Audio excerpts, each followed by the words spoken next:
What's good, man? Jamil Parker representing YSM Sports Media. Got my man Dev, aka the MMA Guru. What's good, Dev? Nothing. Enjoyed the shit out these night of fights, man. A lot of finishes, a lot to talk about, a lot outside of the fight card to talk about. Yes, it's a couple questions I had to ask for you, but all right. So, top to bottom, what you think of the card, man? The card was. That's why I texted you earlier. It's like we got to talk about this card because I already knew top to bottom Oh was going shit, to let be me turn the good. volume. Go ahead, Dev. I'm with you. I was saying I already knew top to bottom was going to be good from everybody from like the Shane O'Malley fight. You know, he's a star in the making in the sport. He's a big 45. Like he might be. I think he's bigger than Connor than when Connor was at 45. You He think, dude? fought, I don't know what he's big. Like Eddie Wineland's not a small dude. Mm. Like that's a big boy. That's a big boy. But you know that was a good fight. Whenever Neil Magny's on the card, he's always going to be interesting, just because his high pace forces guys to punch on him. He got good offense and good pace, but not great defense. So he always makes for an exciting fight. It was a lot of fights from the prelims that I was excited about, and then when you hit the main card, you had a bunch of guys. Hello. Hey, What's good, Albie? Hey, what's good? What's good? My bad. Oh, Go ahead, Dev. Finish breaking down the card. Yeah, but it was a lot of like live up and coming like guys who right at that 15 or just right about to get ranked mark that really want to get ranked. A lot of them were undefeated and had a high finish rate, and they were facing other guys like that. So I just knew it would be a good, exciting night of fights and a lot of showcases, which we saw a lot of guys. You're gonna start remembering their names after this. I think the biggest statements on the card, obviously, were the O'Malley, Aljamain Sterling, and Cody showing. Those were, and even though she was supposed to win, I think Amanda just cemented herself as just like unfuckwittable. As they were saying during the broadcast, the only person we done seen since she's made this technical shift over to being patient and just kind of finding her spots was Valentina. The only problem with that is Valentina's 125 pounds. So it's only but so much she can do. Technically, she can hang, and a lot of people think she got the better and won an Amanda Nunes fight. Just that Amanda's firepower looks better to the judges. You feel me? Even though nothing landing, when you hear it bouncing off the skin, it looked better to the judges. So that's the only female she can fight. Outside of that, she gonna have to start fighting dudes for real, because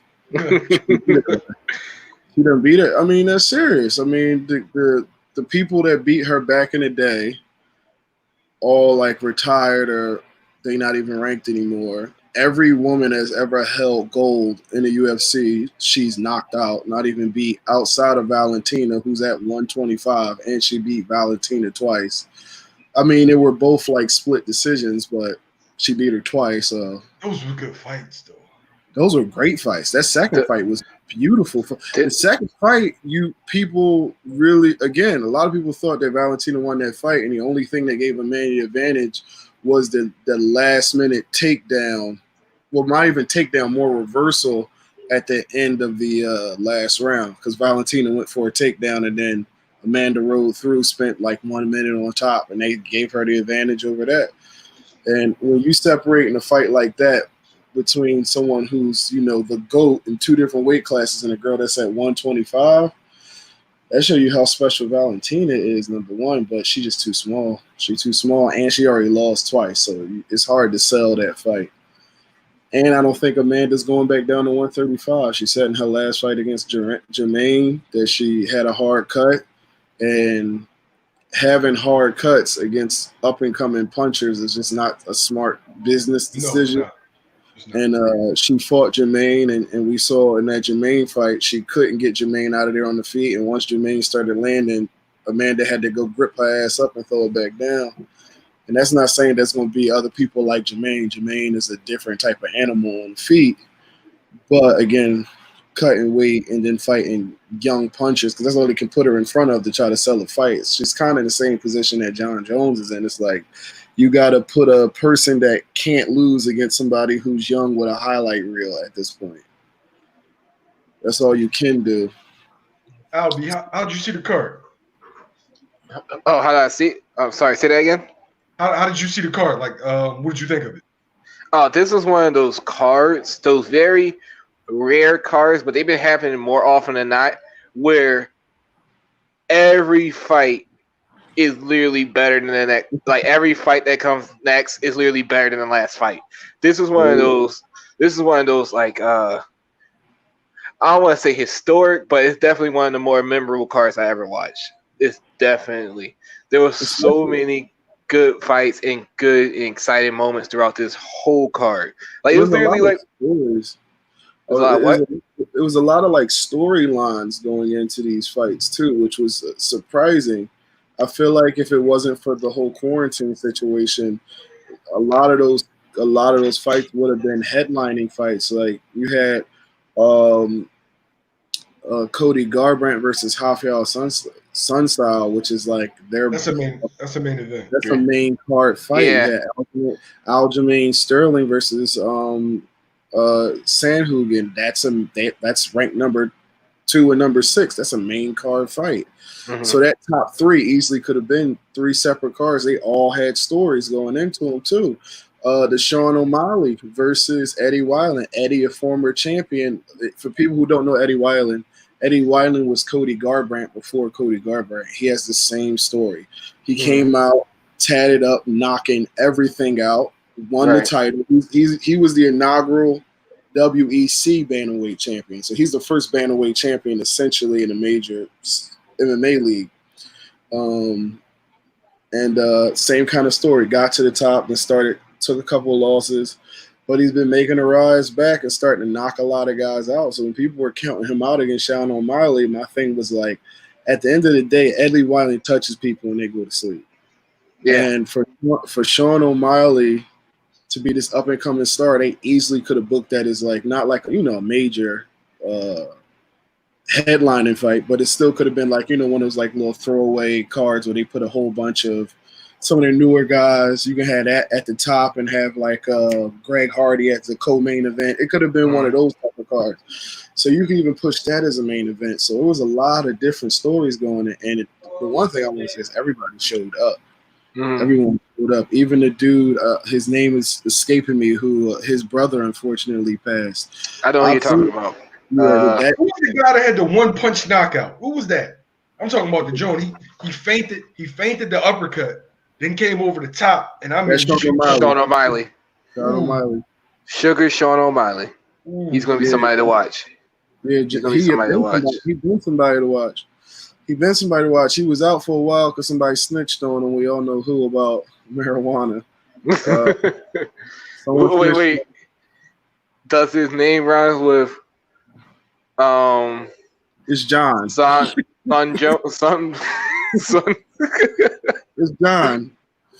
But we got to talk about John later on. But yeah, Sean O'Malley's definitely one of those guys we got to look out for. And that 135 division, he is insanely big.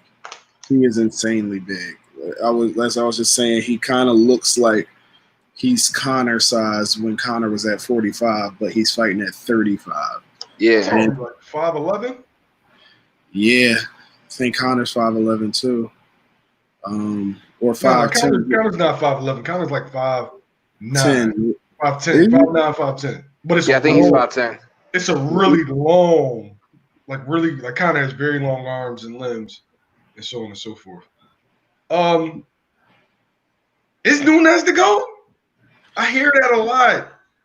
The Chris Cyborg thing, I felt like that was more Cyborg's fault than Nunes. I felt like Cyborg caught Nunes with a good shot and killed a little recklessly. But here's the difference. Cyborg hasn't gotten better since that fight. Yeah, I'm going to bring that up too. She had a good fight with the Felicia Spencer. She had a good fight. Felicia had cut her standing up. Some people thought if it was a 5-round fight, Felicia had a chance of actually winning that fight. A lot of people was campaigning that should have been a 5-round fight, and Cyborg got it because it was 3 rounds. If we go back and look at it, Cyborg was visibly tired. She was cut. And towards the end, Felicia started landing some shots. At no point did that happen. Cyborg is the same person she's been since the Holly Holmes fight. That was the only time I've ever seen a technical shift. And the only shift was that when she fought Holly Holmes, she just showed she had some better head movement. That was it. She showed she had a good slip uppercut. She was bringing out some more of the rolls. But outside of that, it was nothing crazy. Amanda shows different – I'm not even going to say she shows different layers, but she shows the ability to bring people into her strengths. And that's not something Cyborg does. Cyborg just blitzes you. Even if you look at her fight she just had in Bellator when she won their 45-pound championship, she just blitzed the girl, was getting caught coming in, and then the girl just eventually wilted, and that's Cyborg style. She just tries to wilt you under nonstop pressure. And though she has become the scariest woman, technically she's not the best woman at all. So now she doesn't even have the accolades to match Nunes. So she's already lost to her. She's technically not better than her. I need to see that rematch, though, Dev. I would love to see the rematch. But again, like I just said, how much different do you think it's going to go? It's interesting because Cyborg is still an animal. It's just like she an animal, and she can take a shot, and she can damn sure give a shot.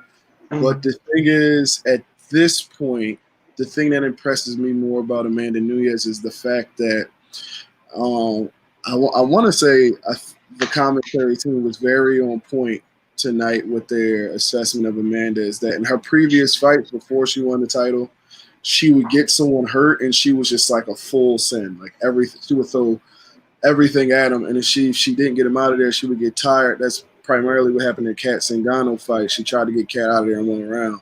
And then Kat came back in a second and just smashed her. She's learned something that all great power punchers learn when they have the range too, is that if you just keep touching somebody and you have power, you don't got to put everything on it. You see it with her. You see it with guys like a Tyson Fury. Then he's starting to sit more on his punches. You saw that a lot in his last fight. See that with especially guys. The biggest case in boxing right now I'll put for is Errol Spence. Errol Spence is just touching guys, and you just seeing them start swelling up round after round, even though it don't look like he's trying to put everything on it. When you got power in your hands, all you got to do is keep touching them. And then those opportunities going to start adding up. People not going to rush you because they know they can get clipped, and on the outside, they keep getting touched. With heavy hands, you're going to just start breaking them down. It puts people in a hard situation. And Amanda is sliding in and out of range. She's disengaging when she's not in a great position. She's not forcing positions. When someone just knows their style, they got it down to a science, and they have the X factors like the power and the strength, because Amanda is a strong motherfucker. It's like she's going up to 145, and Felicia was able to hang with Cyborg strength. And you saw that against Amanda literally was just playing with her. To call it a glorified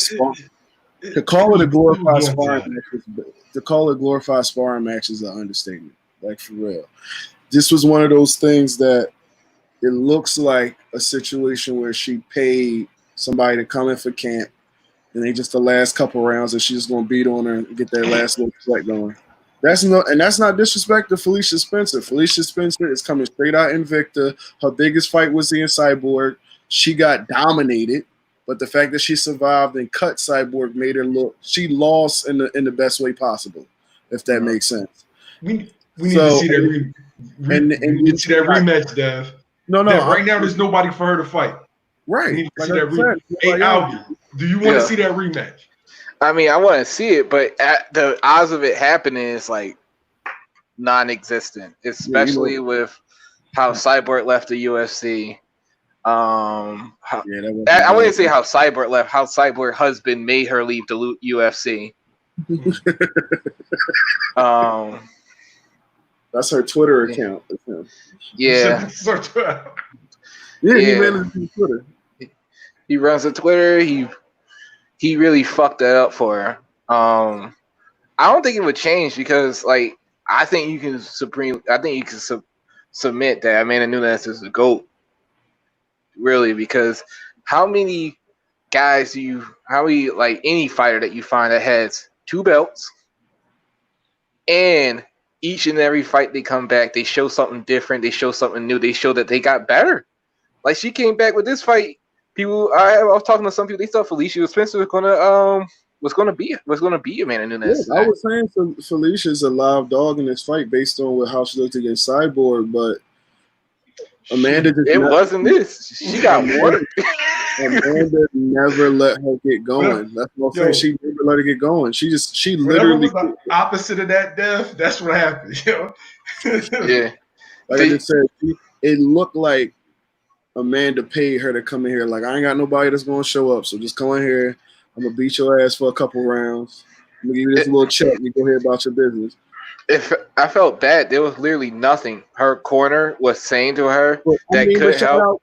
Shout out to her. She never quit. No, She never yeah, quit. she never quit. And to the corner, there's nothing you can tell her that's gonna make her win that fight. It's just like she's just better than you. Like she was just better than her at everything. The sad part in this situation is you can't get the takedown. You're more gassed than her, so it's not like you can just try to out hustle her. You don't have the power. Wasn't it 7 straight takedowns? 7 straight takedowns. Each one was clean. Each one was like a textbook. Like it was made for a YouTube video. Go ahead. Okay. No, here's that's the thing is like the whole idea in this fight was that Felicia Spencer would be able to press the takedowns, get Amanda tired, etc. And it just was like the second she grabbed onto it the first round and Amanda just flung her off, I was just like, well, she lost this fight. That was it. That was it. The second when you're in the first round and you dry and someone just flings you off without using muscle, like her hips just turned back, posted on the head, got her hands underneath the hips, flung her right off, got on top of her, and that was it. Whenever Felicia started digging underhooks on the ground, even though Amanda probably could have tried to pass and tried to land better shots, whenever she felt Felicia staging a position, like getting to an underhook or getting in on the center, she just stood up. Like she never at any point gave Felicia a staging point.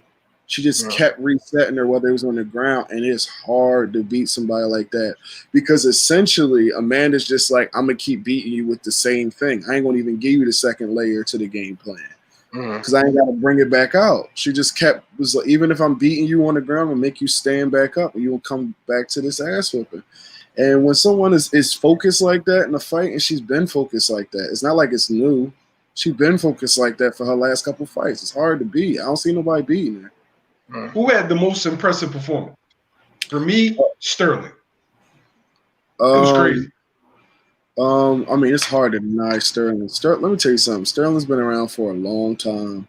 He's had ups and downs. He's always been the guy who's just been like, yeah, he's the black kid that's the wrestler, and he's kind of like corny with his antics, but you always kind of got to give him his respect. But this was a fight when he was against somebody who was, arguably going to be he's ranked number 6. And he's not ranked number 6 because he got like Ngannou type power. He's ranked number 6 because he's beating guys flat out. Like he whooped on the guy that knocked Cody out in his last loss. So that lets you know that he wasn't anything to be played with, and he's a good grappler. This second Aljamain got on him, and just knowing, because I actually had to like watch the fight and rewind it. Aljamain was a step ahead in each part of that transition. The kid did nothing wrong. It was the second that Al got to his back, the kid went to fight the hands. Al got his leg in. The second he got his leg in, he got the hip pressure. The kid with the turn to get off the hip pressure. Al got to the backpack with one hook in. He went back to fight the hands. Al got the second hook in. The second he got that in, he got to the face lock. Once he was on the face, he was just cinching his hips in. He let go of the face lock, switched it to the rear naked, and put him unconscious. It was like He just I got a question. This is an MMA casual. Okay, so they said that because he was dry, that it was hard to defend. What does that mean? So what they mean by that, and as I always say, I take that like it's whatever, because when you dry is advantages on both sides, and when you're like sweaty is advantages on both sides. When you're dry, the grips are sticky.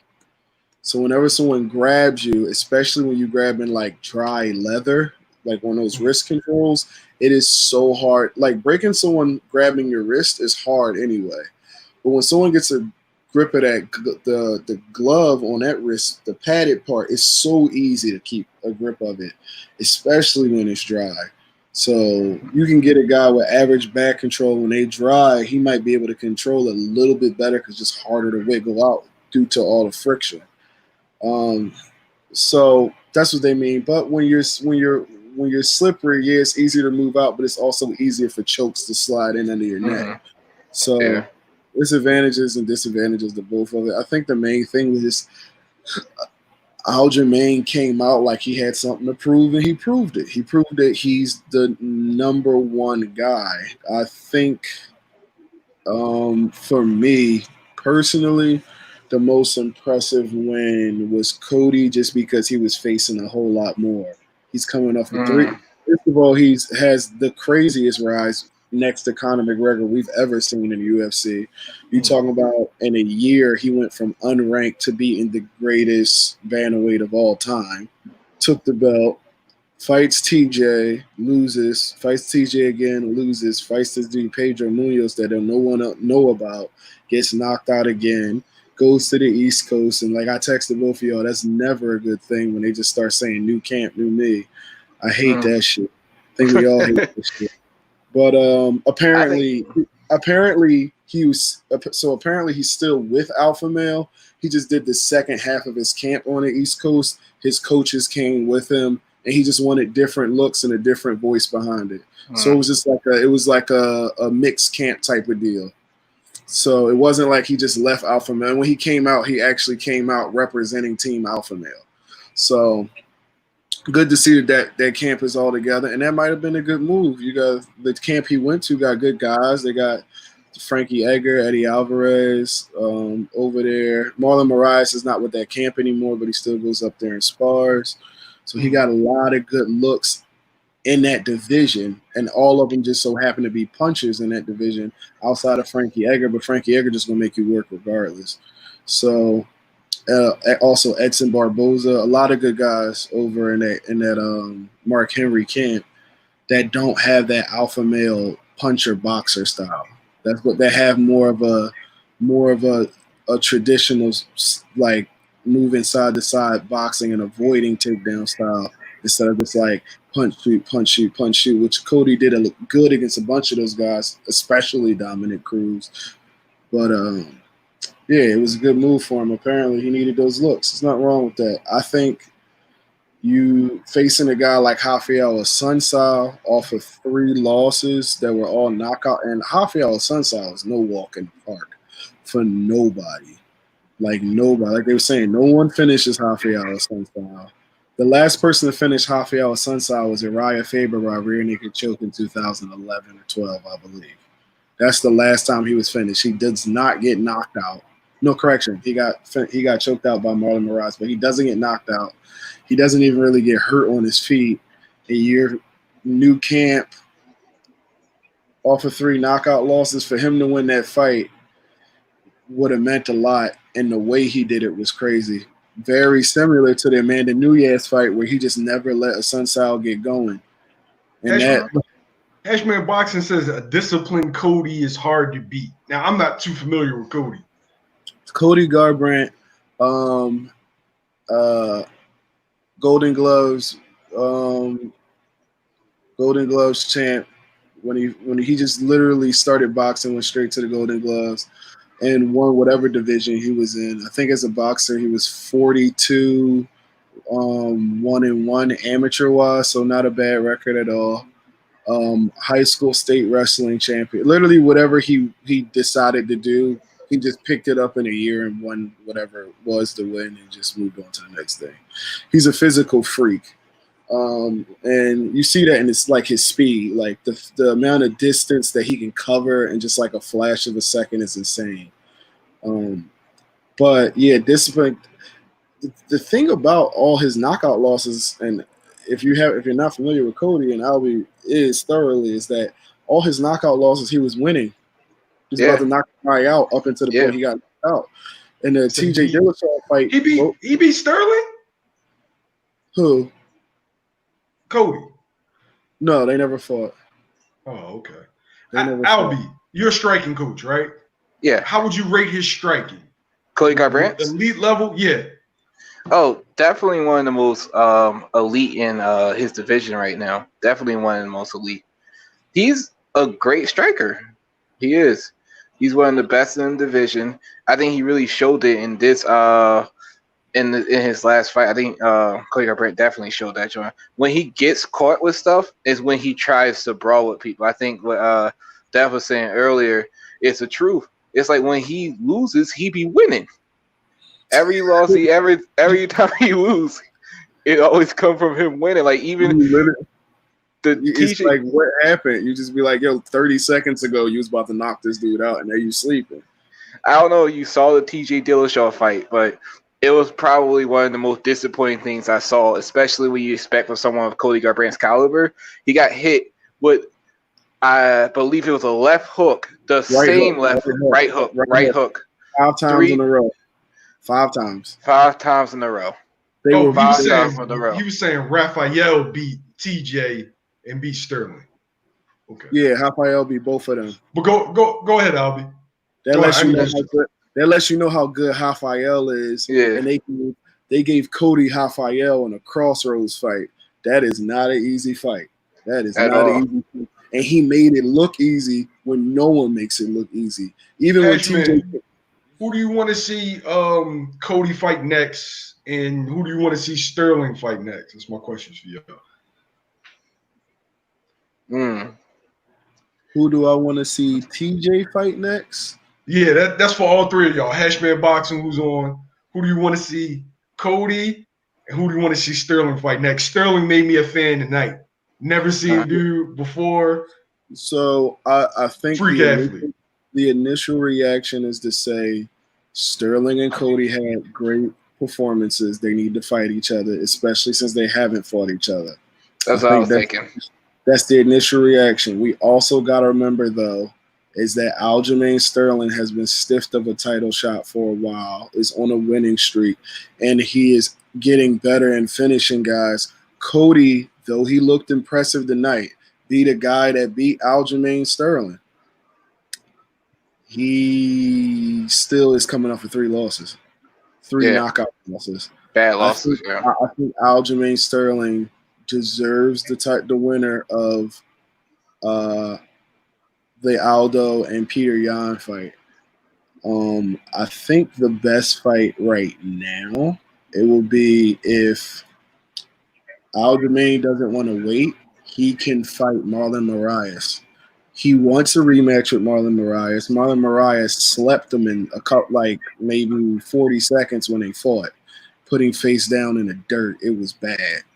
So, and Marlon Moraes is ranked right there. He actually beat Aldo. Just so many people thought that Aldo won that fight that they stiffed him out the title shot. So that makes a lot of sense. If he wants to fight in the in-between time, he really wants that fight back too. So that makes sense. Another one is Cody, as Hashman is saying, Cody versus Nunes. That rematch makes sense as well. So there are fights to be made in the division. I don't think TJ is coming back, being honest. I don't think TJ is coming back.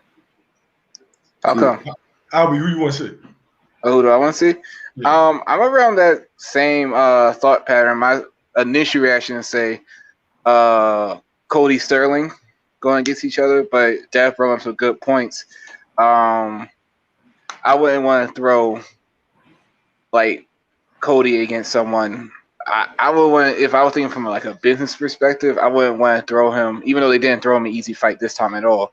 I wouldn't want to start throwing him like top ranked guys from the get go, even though that he can probably fight with majority of them. I'll probably throw him. Sterling versus Moraes is too risky.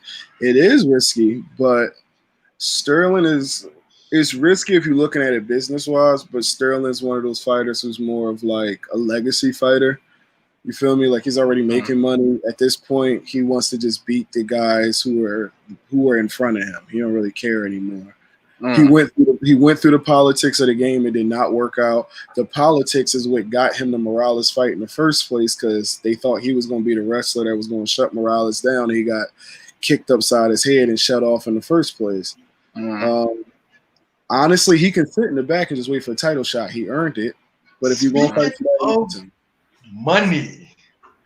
I've been wanting to holler at tell dudes all week. A lot of shit happened. Yeah. People need to stay off Twitter with it. Okay. Jorge Masvidal and John Jones both said, if you ain't going to cut that check, let me out my contract. Look, now, is this a bad look for Dana that probably two of his top five? Dana don't give a fuck. Dana don't give a fuck. Let me tell you something about Dana. In case you don't know who Dana White is, I'm gonna give you two perfect examples. Randy Couture was a former. He's a veteran, former Olympic alternate, and then won the UFC heavyweight and light heavyweight titles by beating both Tim Sylvia and Chuck Liddell. He ain't pay that motherfucker what he asked for. He ain't pay him what he asked for. BJ Penn was the greatest lightweight up until Frankie Edgar dethroned him. He ain't pay BJ Penn what he asked for. Dana White don't, and guess what happened? They both left. They both went and fought somewhere else. Dana White don't care. Dana White don't care. Because he's in the business of building stars, not keeping stars. He don't care. True, but let me make a point to you, right? One championship is gaining ground. Strikeforce is gaining ground. Bellator is gaining ground. It's not where it was. Strikeforce got owned by the UFC. They ain't been around for a minute. Oh, shit. I'm sorry. It's Bellator and somebody else. Bellator won championship and somebody else. Bellator and one. That's pretty much it. Yeah. They the only ones. And I used to watch Strikeforce. Yeah, that's where DC and all of them come from. DC, Rockhold, all those guys. They got bought out. See, that shows you how out of touch I am. Right. That was my story. Yeah. Our gym had a lot of guys in Strikeforce. That's initially how we got guys into the UFC was because they bought Strikeforce. When everybody was on when they bought everybody over, unless you had a title, you was on like a fight to keep yourself on a roster type thing. So what kind of like WWE when they bought WCW? I know nothing about wrestling. That's Albie's headquarters. I don't know nothing about that. I wasn't allowed to watch it as a kid. My mom was like, if it's not real fighting, you don't watch it. So I had to watch like Boss Root and bitch slap people when I was a kid. That's like how I watched it. Wasn't because it was too violent. My mom just wanted me to watch real fighters. Cashman, Lubin versus Charlo was a bit too soon. I felt like because Lubin was a real decorated amateur, that fight happened like that. They probably thought that he would give Charlo more rounds, and he ended up getting. I hate when they do that because look. We're gonna be honest. Very few people, even at the highest level of amateurs, come out and face good pros that can punch and have decent chins and it goes well. So many good amateurs have come out and do not perform well against pros within that first 20 fights. When I mean good pros, we ain't talking about like the motherfucking Steven Shakur been bitch slapping around. We like real good pros. So when you talk about those guys, it's a lot of great amateurs that have come out, and especially in the bigger divisions. Like once you over 54, where everybody can kind of knock each other out with one punch, essentially, it starts getting a little risky for guys that aren't used to getting banged on like that when they start facing. When you say that, you're right, because most of the dudes that have success are the smaller guys. Yeah, the big guys, it's a little bit. It's a little bit. You never really see like AJ had success, but look at who he fought Right. before. Yeah, so yeah, I feel you. Yeah. And that's no knock to them. I mean, again, you going against guys that can again over 54, we can all kind of turn each other's lights off essentially at one punch at any moment. And when you're used to a style when rounds are shorter, punches are scored fairly evenly, it's not so much scored off damage, but more frequency and accuracy. Um, those shots that would have hit your headgear behind the ear, which you never really paid attention to, they hold a whole lot more weight when it's a big, strong dude that's used to landing that shot and putting guys out. And that's another thing is when guys move from amateurs to pros is that they forget that when you a pro, you get used to hitting guys in spots that you don't get hit in with headgear. You know how to get a guy out of there. Headgear is one of the. That's why when they wanted to remove it, I was so for it. I campaigned for headgear to get removed from amateur fights. I campaigned for it in kickboxing, in boxing, in Muay Thai because it does not. For one, it doesn't really help you all that much. You still getting hit upside the head. You get a little braver, especially in kickboxing and Muay Thai. But in boxing, when you make that transition out of the headgear, you get used to having a certain area of protection and a certain area of vision. Because that headgear narrows your vision up, and you get so used to looking like this that you don't even pay attention to things that are coming outside of that range. And that's why you see good amateur guys get caught with big, wide, dumb punches that clip them behind the ear. Unorthodox guys who punch like Madonna, Deontay Wilder, that weird shit. Andre Ward said it the best. I forgot who he was fighting. It was a bald head Spanish dude, and I don't know why his name is escaping me right now. But he was a awkward puncher, and he was just like, people got mad at me for just sitting there picking them apart. It's like I'm not gonna sit there and punch with an awkward guy. That's his only chance of beating me is landing a punch that I ain't used to seeing. He gonna stay on the end of this jab, and I'm gonna win this fight. Smaller guys are more. They're used to that. They're not used to getting guys out of there with one punch like that. Even the more vicious guy, like you only really see Tank consistently cracking dudes once and just turning their whole lights off. Maybe Lopez, not the same caliber of guys, but those really the only two guys at the smaller weight class is just getting guys out of there with just like one shot anywhere. Ryan Garcia. Ryan fought. Yo, I ain't got no problem. No. He ain't really okay. He ain't really fight nobody yet. I'm not a Ryan Garcia hater. I love the kid. Ryan Garcia been turning people's lights out. I love the kid. Yo, remember Greg describes him perfectly. He said he fights like a scared cat. A cat in the corner is, the shoulders is all up, and any kind of movement, he's throwing something. Hashman says he had 11 amateur fights out of headgear. He prefers it. Yeah, and we be knocking people's heads off. I don't like headgear because you get hit with punches that you wouldn't get hit with regularly. Yeah. You think about it, stuff that would just miss you with the headgear. You feel it. Yeah. That I couldn't think about it. It's a game of inches. Yeah. That I couldn't think about that. When you bought me and Twine you ain't let us use headgear. Yeah, when I trained y'all as kids, I didn't make y'all wear headgear. Ton doesn't let me wear headgear. Yeah. All my training partners can wear headgear, but when I'm in camp, I can't wear headgear because I got to get used to the vision. Like you got to be able to use that.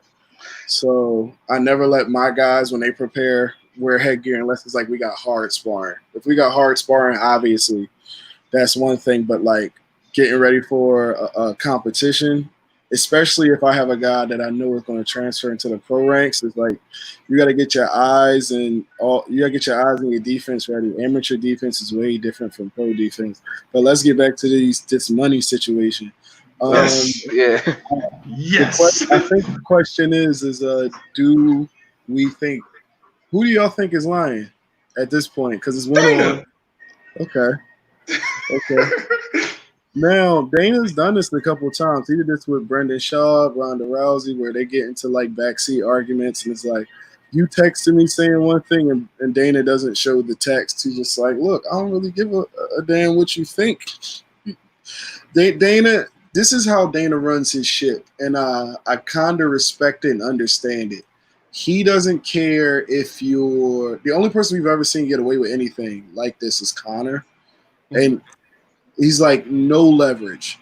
There is no leverage. He doesn't care who you are, because once one person gets leverage, then everyone gets leverage, and he let Connor get away with it once, and now since Connor got away with it, we start to see a lot of guys. I want to go up to another weight class. I want to do this. I want to go into a different sport. I want more money. I want to do yada yada, which is not a bad thing. That's the evolution of the sport. Dana's just a very he's a very oppressive promoter. He's very Bob Aramish, for real. It's like there is no leverage. It doesn't make sense. Yo, this the thing though. I equate Dana to taxis.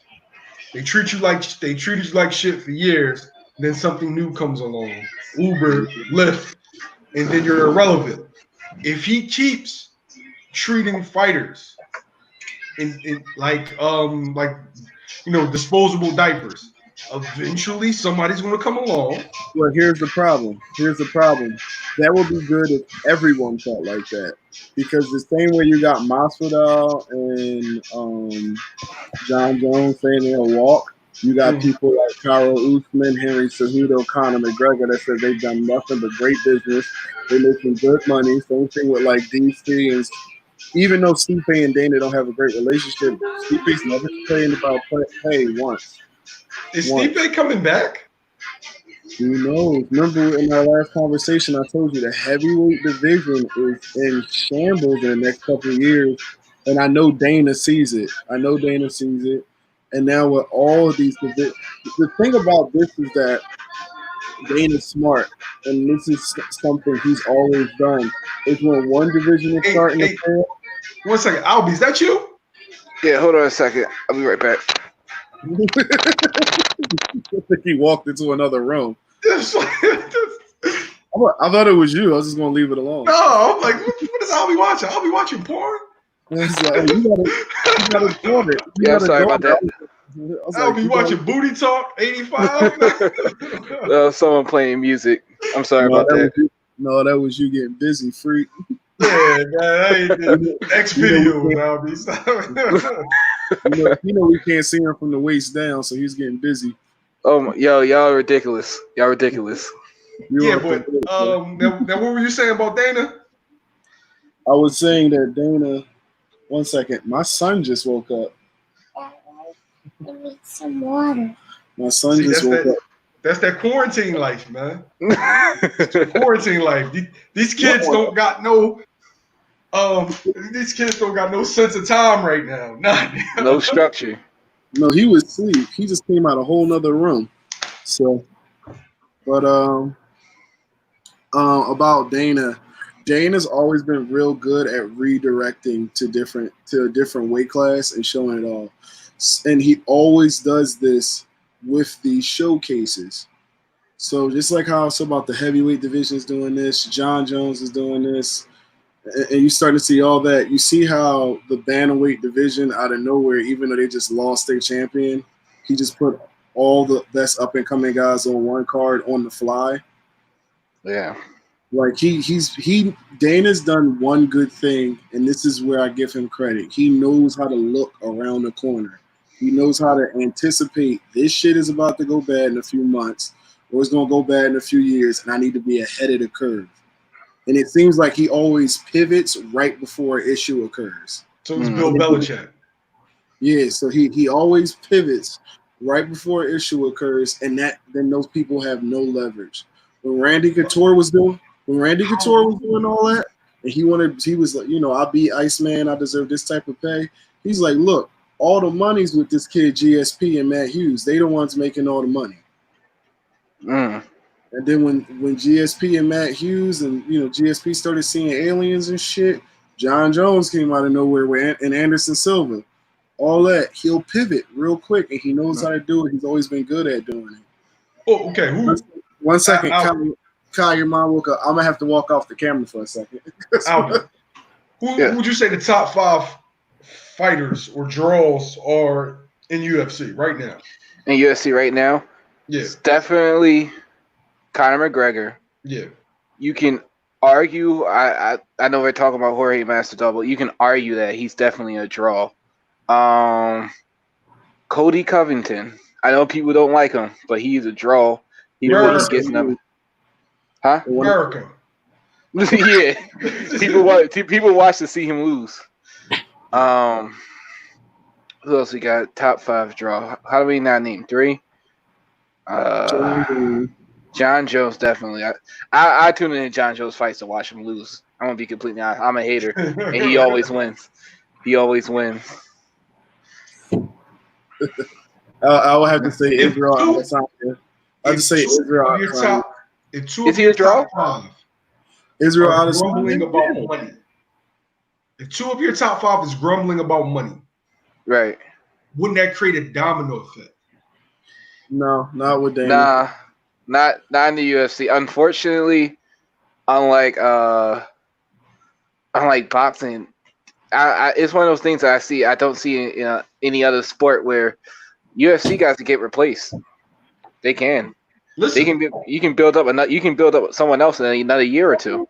all it takes, and I hear what you're saying about Dana, but all it takes is a visionary. Okay. All it takes is one of these boxing promoters, right? Right. A guy who has the infrastructure, a guy that has the juice, a guy that has a network to be like, okay, well, I want to get involved. Right. Anything can happen. Look, it's 2020. Anything can happen. Yeah. Anything can happen. You could get another MMA promoter out there. You can say that boxing guy come in, he can grab up all these guys and pay them the money they think they deserve. No. Here's the thing: people have already tried that. UFC has it so because I'm so in tune with promoters. Is because I'm also a coach too. I have to do this, and that's why I tell you, Albie, always get in tune with promoters whenever you go to an event. Lock in with every promoter because you don't know which one is going to break your fighter. Right. Fighters don't break fighters. Promoters break fighters, and people don't want to. They don't understand that. I had to understand that the hard way. When it comes to the UFC, this is how the system is. Their main competitors they bought out.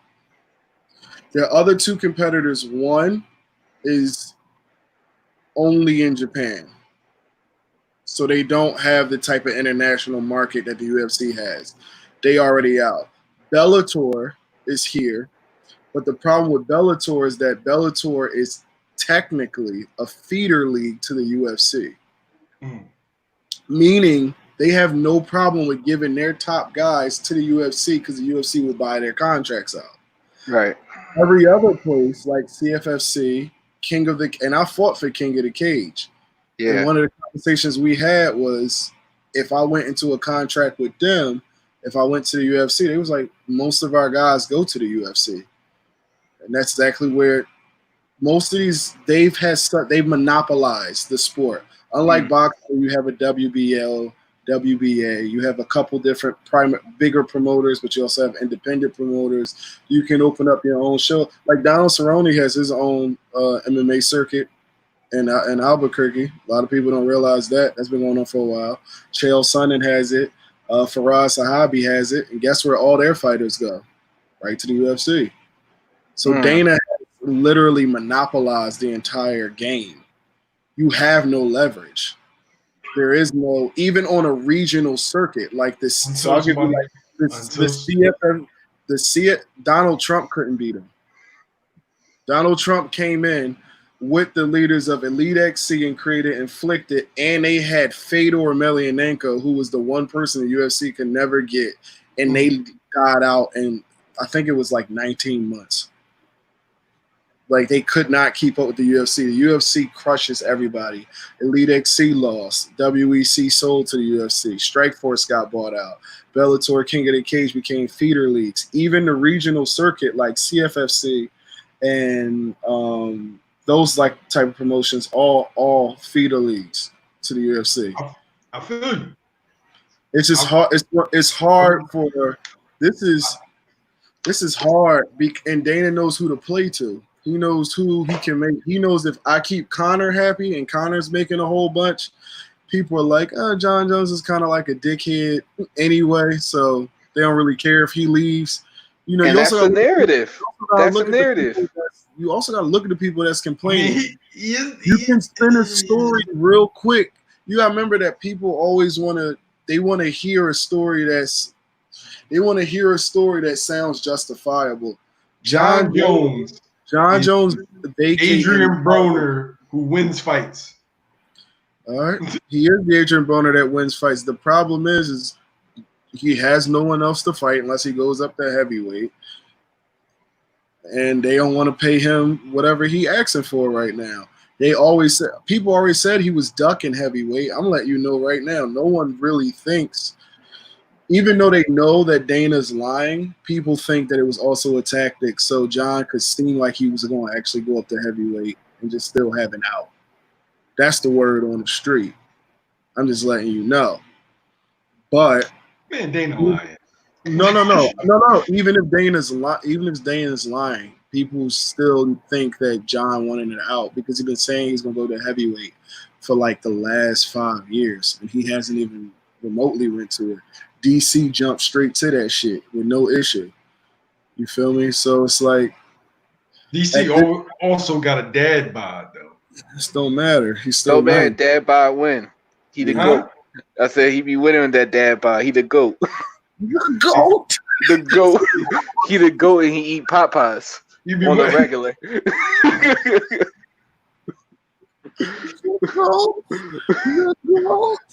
Popeyes on the regular. How many biscuits? How many biscuits he be getting? He don't fuck with the biscuits. He know that's a death. No, he definitely bang with the biscuits. Come on, Albie. He actually responded to people calling him fat. Like 2 days ago, I think it was Thursday, he responded to people calling him fat. He was like, well, I'm a 2-weight world champion, and I still have a couple kids, so clearly I don't have any issues at home. So what are you doing? You have a 6-pack with no titles. And I was like, you know what? What? DC? You know what, DC? I ain't mad at you. Who did he say got a 6-pack? Who did he say got a 6-pack with no titles? He was just responding in general to people. I forgot who he was doing an interview with. He was doing an interview with somebody. But that's the thing, though. You still couldn't beat your biggest rival. Look, DC is one of the most decorated athletes in history. An Olympic medalist, 2-weight world champion, whose only losses is to the greatest light heavyweight, arguably greatest fighter of all time, and the greatest heavyweight of all time. Those are the only 2 losses. And also, DC's credit, he came in and outside of those people, he beat the greatest heavyweight of all time. And his second fight against John Jones, the one John Jones had the black ant dick pills for, that one, that got turned into a no contest. Yeah. We all done been late night and needed to perform, and we all done rolled up at the gas station. So I ain't rolling up at the gas station. Yes, you did. Yes, you did. Dev. No, I didn't. I just whatever happened. Whatever happens. Wait, nah. It was either the gas station or you on the hen dog. If you on the hen, you don't need to get. If you're on the hen, you don't need to go to the gas station. I don't drink. I don't like gas stations at night. I feel like I'm gonna get robbed. Whatever happened. Your big ass gonna get robbed? Yeah, motherfuckers don't care. That's when you liable to get shot. Look, whatever happened in my home happened in my home. I don't give a fuck. I got it on lock, so it don't matter at this point. You gotta put yourself in a good position to lose sometimes. I don't believe him, Albie. Nah, he legit. He legit. Nah, man. Dev done had a black ant. Dev done had a black ant night, man. I don't believe him. I done had a 42nd night. I ain't had a black night. He's more of 2 ounces in the Arizona type of guy. 2 ounces of Arizona? 2 ounces of Arizona. After 2 full cans of Arizona, I start feeling woozy. My body can't handle nothing. Yeah. I ain't never had a drop of alcohol, and I can't stick with a weed habit and be a fighter. So, on a serious note, he blamed Black Ant for that. Yes. No, that was where the whole dick pill creatine Yeah. steroid thing came from. That's why it turned into a no contest. And let's remember, in that fight before that head kick, DC was pressing him and was winning that fight. 2 judges had it 2-0, 1 judge had it 1-1. So whether you agree with it or not, the judges thought he was winning. You can't. John Jones is he's the most talented fuck up I've ever seen. Oh, you could not have described it better than that. Yeah. Talented fuck up you have ever seen. And he comes from a family of elite athletes. And that's probably why his leverage doesn't mean that much. Is because they got to sweep like 1 to 2 incidents a year under the rug for John. They do. Every year. What I'm saying. Like if you look at the narrative, it's people think John Jones is being a dick. I'm not sure about the Jorge Masvidal narrative. I know he partnered up with Mark Hunt for their class action lawsuit that they're not going to win. But yeah, you're not going to win that. You're an independent contractor. You're not going to win it. But people think John Jones is being a dick because they look at it's Corona time right now, and he out here asking for more money where apparently there isn't as much money, which I'm skeptical about because they run these events. How much is it, Albie? How much is what? How much is he asking for? I'm not sure he's asking for. They said he was asking for Deontay Wilder type money. Oh, yeah, he not. No. You know, Deontay make a pretty penny.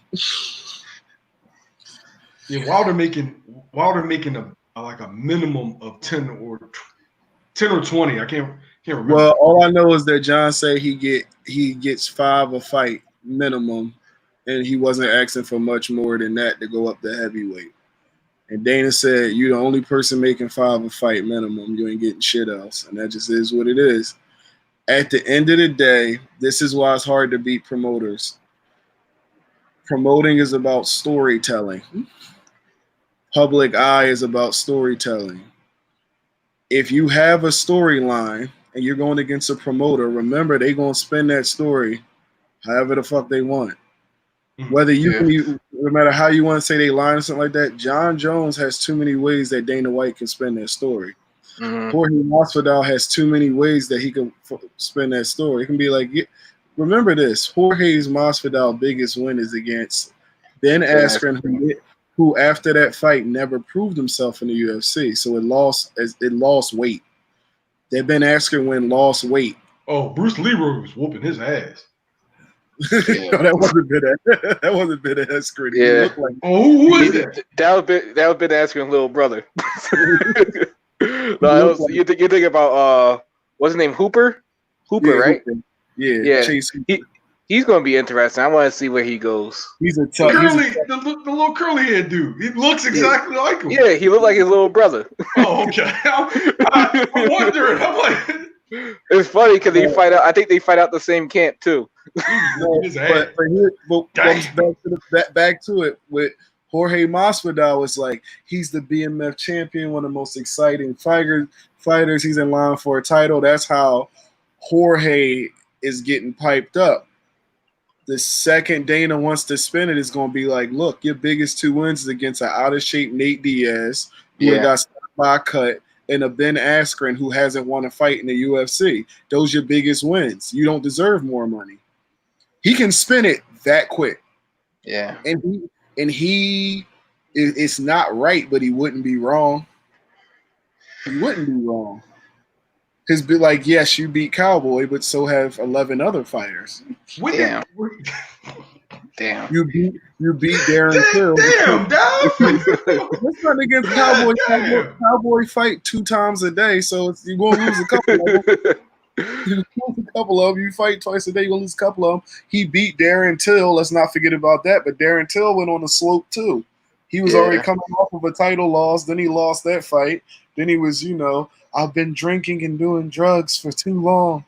Then he had that shit fest against, Kelvin Gastelum. So a lot of the guys that he beat haven't looked good. And a lot of times when you beat a guy, you want him to look real good before you or real good after you to make that win hold weight. Wouldn't it be easier if Dana would just put some extra cheese on a taco? Like, Look. I'm gonna tell you this just because I know it. I know it goes on in the UFC. Dana gives so many backroom bonuses, man. He gives so many backroom bonuses. Like a lot of fighters be talking about, like how Dana don't. If you go out there and you act it like you want to fight, even if you lose, he'll break you off a little something in the back. He just drop off envelopes. That's how Dana is. Dana know how to keep everybody happy. So when one person get out of line, he can just go ahead and be like, I don't really give a fuck about you. So I got a whole bunch of other stars that I can, like I just said, Amanda Nunes was the top of the card, but we could have made 3 other main events that probably would have sold the same amount. that fight was horrible. You feel me? So that was a work. Do you feel like you become expendable when there's no names in your division? Like there's no potentially big fights that that the fans have to have.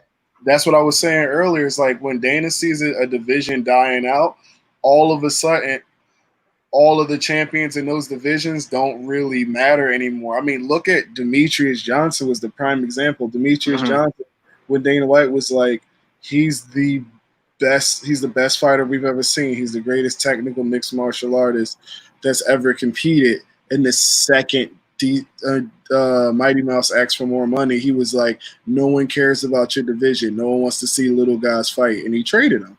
And that's who he considered. He didn't even consider John Jones. He said one championship, right? Yeah, he traded him for Ben Askren. Yeah. Bum ass. That was disappointing, yo. Ben Askren. It's a tragic story. Tragic story. Just tragic. Yeah, why you say it like that? Because it is. You ever have such high hopes of someone and then they just under-deliver in every way? Let me tell you something. This is what was supposed to happen. He was supposed to come over here and fight GSP. GSP wound up retiring. No one else wanted to fight him. So his options originally were Damian Maia and Jorge Masvidal. Him and Masvidal got into it, so he took the Masvidal fight. He wasn't going to fight Woodley because they boys. And honestly, everyone knew that Woodley could not beat Ben Askren. Anyone who had ever been to ATT or Rufus, because they had trained that both together, and you've seen these sparring sessions, you know Woodley can't stop Askren from getting a grip of him. And then when Askren got a grip of him, that was the end. Woodley would get tired, and he'll melt him in like 2 rounds. He just wear him down. Woodley's not built for that type of fight. So it was either that, and then out of nowhere, Robbie Lawler happened. Let's remember that Robbie Lawler damn near killed this man in the first 30 seconds. Then Askren showed how tough he was, got to a headlock, got a kind of like submission win. Yeah. But then outside, so he beat Robbie Lawler. That's what Ben Askren did. Yeah. The game plan past that point was to get GSP, or it was to get Khabib. A lot of people don't realize Khabib was actually on that list. He was. I remember that. I wanted to see that. Khabib didn't make sense because there's 0 chance of Khabib beating Askren. That'd just be the dumbest fight anybody could make. Just the dumbest fight anybody could make. So they gave him a guy he had issue with who was like a pure striker who was just that should have been a layup, and he got starched badly. He got starched badly by Street Jesus. Shout out to Florida, and that's the end of Ben Askren's career. That simple. Yeah. That's what happens when you come to the I UFC. didn't see that fight. How bad was it? Fastest KO in UFC history. Damn. Are you talking about the Masvidal one? Yeah. Yeah, no, fastest one in history. 4 seconds. Huh? Yeah, look, he ran across the cage, jumped in the air, kneed him, flew over his body. That was the end of the fight. 4 seconds. Yep. He was cold on the ground. Was not moving. Yo, look at my face, bro. Do it look like I'm playing? That shit hurt everybody. You can only have high hopes for so long, man. It hurt. Yeah, it was one of them situations where you sitting there with your Ron Burgundy face, like, well, that escalated quickly. You like Ben Askren after Ben Askren got cracked by Robbie Lawler, got power bombed on his head. showed how tough he was, got back up, and still won that fight. You was like, Ben Askren is the truth. He is everything that everybody thought he was. He gonna beat GSP. Khabib, keep your little 155 ass down where you supposed to be. Lawler did. What's his name? Woodley wasn't gonna fight him. If he did fight him, he's gonna get smashed. Colby is a terrible matchup for Ben Askren. Just if you were a pure wrestler, you just not beating Ben Askren. You just might as well just go ahead and chalk that. That's an L. If your idea to win a fight is to grab a person and put them on their back, you lost against Ben Askren.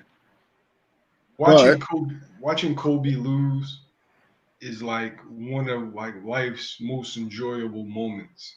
Oh Lord! Like I really enjoyed that, especially in this social climate. Yeah. Yes, it's crazy. It's crazy how the UFC last week put it up for free. Yeah, right now, watching Kobe get his ass kicked by any person of color would do 2 million pay-per-view buys. which is honestly why I want to see Burns versus Covington. I want to see this happen. Like I was sitting there the whole time watching that fight with like the most disturbing look on my face, like. The worst part is that Kobe is such a good fighter too. Yeah, and that boy can fight. That was a 2-2 fight against Usman. People keep forgetting. Yeah, but his shift. It was brilliant marketing because he needed an edge. Yeah, and he did what he was supposed to do. Yeah, it ain't got to be the right thing to do or the most right thing to do, but if it's taking care of your family and you cool with it and they cool with it, fuck it. One thing you can't take away from him. He fought that fight with a broken jaw. Let me tell you something. This is, and I remember I called you right afterwards. When a fighter goes back to the corner after they just got their jaw broke at the end of the round, and they corner tell them, "I need 10 minutes. All you gotta do is give me 10 minutes." And he come out and he win the next round by rocking Usman 2 or 3 times. Whenever someone gets their jaw broken and they coach to say, "Fuck everything else. We have no game plan. I need 10 minutes. I need you to go out there and fight him for 10 minutes and we gonna win this fight." And he goes out there and wins the next round decisively with a broken jaw and walks down the bigger, stronger Usman. You give that boy all the credit in the world because most fighters fold in that situation. When you get dropped with a broken jaw in the last round against a dude like Usman who's not tired and who is hard, most people fold. He got back up and kept swinging and kept looking for the win. The boy can fight and he is tough as they fucking come. If it wasn't for his antics, he would be every coach's dream. Every coach prays for a guy who's coachable, who's talented, who works hard, and at the end of the day, when it's 2-3 minutes left and you need him to go say, "Fuck the game plan, I need you to go get the win," they're going to go out there and try to go get the win. It's hard. Everything you're saying is true. No. Every time he fights, I'm sitting there still like this. That's why you get paid. That's why Martin. He probably one of the biggest draws in UFC. You're going to tune in to watch him lose. It's just why people tune into Floyd to watch him lose. Yes, he's just doing the Floyd game Trump style. That's all. It's like he's a douche. He's a very talented douche, but he's a douche. You always have to watch the douche. Never fail. Yeah. But, I want to thank y'all for joining me. It's 2. It was a great card, top to bottom. Tell me where to find you at. You can find me. Go ahead. I'll plug it in. You can find both of us at Fight Firm. Knife and Front Street. Everything. Fight Firm. Gym.com. You can DM us. Come through if you're a rapper and you trying to fight YK Osiris. Come through so we can get your hands right. Yo, that's a real endorsement. I'm not playing. I'm opening up camp. I already hit Lil Uzi Vert up. He ain't answered, but I still hit him up. I tagged him. I'm like, look, you need a fight camp? Because I'm going to be real. A lot of you rappers can't box. I'm going to be real. It's sad. It's only gonna be a mad time when I get knocked out by a Klansman. It's not gonna be good for the culture, not in this climate. It already happened. Yeah, I'll be watching certified Southside Crip get slapped by a Klansman in a fight. It hurt our heart. It can't fly. You can't flag. You can't fly your flags after that. You can't take your bandana off. Don't ask why we saw that. Just know me and Albie really be out here, dog. Really be out here. Yo, that's if wild. If it's a rumble, we in the jungle. You feel me? That's all that shit. Thanks, y'all. I appreciate it, man. Whenever's the next card, I would love to have y'all back on, man. Y'all every card, we always cracking. We always watching. All right, man. Appreciate it. ISM Sports Media. We out. We out. Thank you.